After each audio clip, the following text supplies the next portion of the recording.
ಬಾಗಲಕೋಟೆ ಜಿಲ್ಲೆಯ ರಬಕವಿ ಬನಹಟ್ಟಿ ತಾಲೂಕಿನ ತೇರದಾಳ ಮತಕ್ಷೇತ್ರದ ರಬಕವಿ ಬನಹಟ್ಟಿ ಮಹಲಿಂಗಪುರ ಕಾಂಗ್ರೆಸ್ ಪಕ್ಷದ ಅಲ್ಪಸಂಖ್ಯಾತ ಘಟಕದ ಬ್ಲಾಕ್ ಅಧ್ಯಕ್ಷರಾಗಿ ಇರ್ಷಾದ್ ಅಕ್ಬರ್ ಸಾಬ್ ಮೊಮಿನ್ ಅವರನ್ನು ನೇಮಕ ಮಾಡಲಾಗಿದೆ.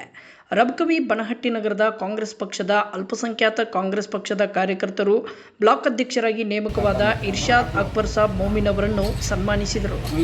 ಈ ವೇಳೆ ಕೆಪಿಸಿಸಿ ರಾಜ್ಯ ಅಲ್ಪಸಂಖ್ಯಾತ ವಿಭಾಗದ ಕಾರ್ಯದರ್ಶಿ ನಸೀಂ ಮೊಕಾಶಿ, ಬನಹಟ್ಟಿ ನಗರದ ಅಂಜುಮನ್ ಸಂಸ್ಥೆಯ ಅಧ್ಯಕ್ಷ ಬುಡನ್ ಸಾಬ್ ಜಮಾದಾರ್, ನಗರದ ಖ್ಯಾತ ಉದ್ಯಮಿ ಯೂನುಸ್ ನಿಪ್ಪಾಣಿ, ರಂಜಾನ್ ಸಾಬ್ ಗೋರಿ, ಶಫೀಕ್ ಜಕಾತಿ, ಹುಜೇಫಾ ಮುಲ್ಲಾ, ಹಾಜಿ ಮೆಹಬೂಬ್ ಡಾಂಗೆ, ಆಜಾದ್ ಮೇಸ್ತ್ರಿ, ಆರಿಫ್ ಫತ್ತಾರ್, ಸಲೀಂ ಬಾರಿಗಡ್ಡಿ, ಸಂತಿ, ಮುಸ್ತಕ್ ಶೇಖ್ ಹಾಗೂ ಇನ್ನೂ ಹಲವಾರು ಕಾಂಗ್ರೆಸ್ ಪಕ್ಷದ ಕಾರ್ಯಕರ್ತರು, ಮುಖಂಡರು ಈ ವೇಳೆ ಉಪಸ್ಥಿತರಿದ್ದರು.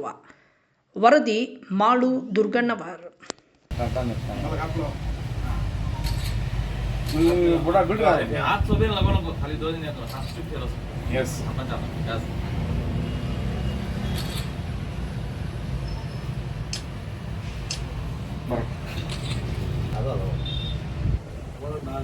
अरे